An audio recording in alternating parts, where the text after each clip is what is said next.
Olá pessoal, tudo bem com vocês? Estamos aqui reunidos para mais um encontro de catequese. Hoje nós vamos continuar falando um pouquinho sobre o livro do Gênesis, o livro da origem, porque a palavra Gênesis significa origem. Esse livro é o livro da criação, a criação do mundo e a criação da humanidade. Então, nesse livro mostra que os nossos primeiros pais, Adão e Eva, foram as primeiras criaturas humanas criadas por Deus.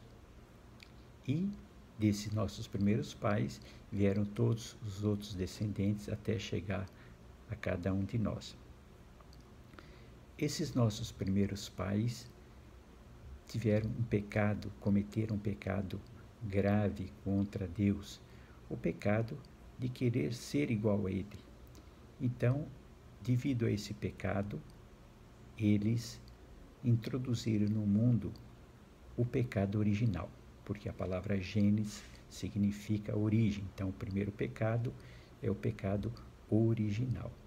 E as consequências dessa atitude deles com relação a Deus foi trazer o pecado e a morte para toda a humanidade. E esse pecado veio de geração em geração até os nossos dias, chegou até a cada um de nós.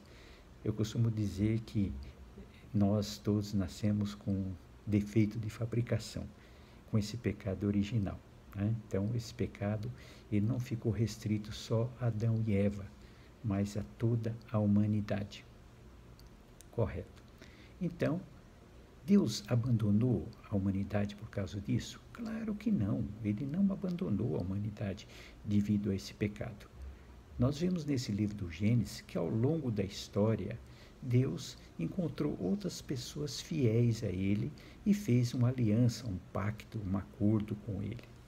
Podemos destacar Noé, né? Depois os pais da nossa fé, Abraão, os patriarcas da nossa fé, Abraão, Isaac, Jacó.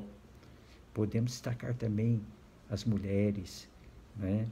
A Sara, esposa de Abraão,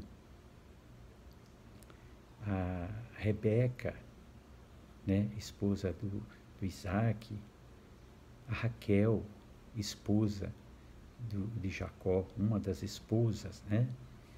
José também, com os outros seus irmãos, que formaram as 12 tribos de Israel. Então, teve muitas pessoas temente a Deus. Nós vimos também nesse livro que houve o primeiro homicídio da história, né, devido ao pecado de Caim matando Abel. Né? Então, esse pecado, ele permaneceu, né, e permanece até hoje com a gente, né? Por isso, a vinda de Jesus Cristo para passar isso a limpo, né? Então, Jesus é chamado também de o segundo Adão, né? Se o primeiro Adão trouxe a morte ao mundo, Jesus, esse segundo Adão, trouxe a vida ao mundo. E esse livro, ele relata então a história do povo de Deus. E nós pertencemos a esse povo também. Nós pertencemos, nós somos o povo de Deus. Por que isso? Porque desse povo veio Jesus Cristo e os seus discípulos. Nós, então, como cristãos, somos introduzidos, né, nesse povo. Muito bem. Eu queria fazer um parênteses aí, que seria muito importante também as denominações religiosas fazerem uma parceria com o governo para que as crianças, os jovens, tivessem uma educação religiosa nos colégios, nas escolas, né? Porque se for uma denominação só, isso traria problemas.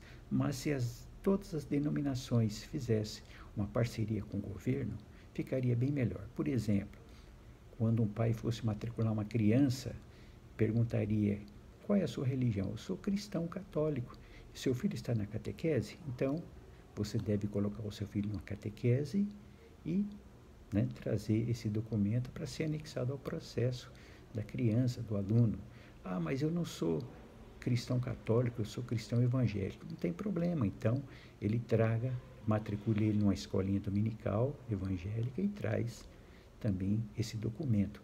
Então, cada denominação religiosa poderia matricular, né, o seu filho e ter a sua religião, né, a sua formação religiosa na comunidade. Mas seria muito importante. O ser humano é como um avião, né, que tem a asa dos dois lados. Então, é a asa da ciência e o outro é a asa da religião. Isso é muito importante para o ser humano ter essa formação ética, religiosa na sua formação. Nós vimos muitos noticiários na televisão de pessoas com boa formação acadêmica, não é? Envolvidas em escândalos, em corrupção. Talvez seja a falta dessa formação religiosa. Isso é muito importante. Então fica aqui a minha dica, né? Para que os pais coloquem os seus filhos também, né, numa formação, dê a eles uma formação religiosa para os seus filhos. Uma outra dica também é que as crianças, né, lessem um livro por mês. Imagine o nível de cultura que elas teriam no final do ano. A gente poderia até chamar o Brasil, quem sabe, a pátria da cultura, né? Então fica uma dica para vocês aqui. Então, por enquanto, vou ficando por aqui. Então, um grande abraço para vocês. Fiquem com Deus, viu? Tchau, tchau.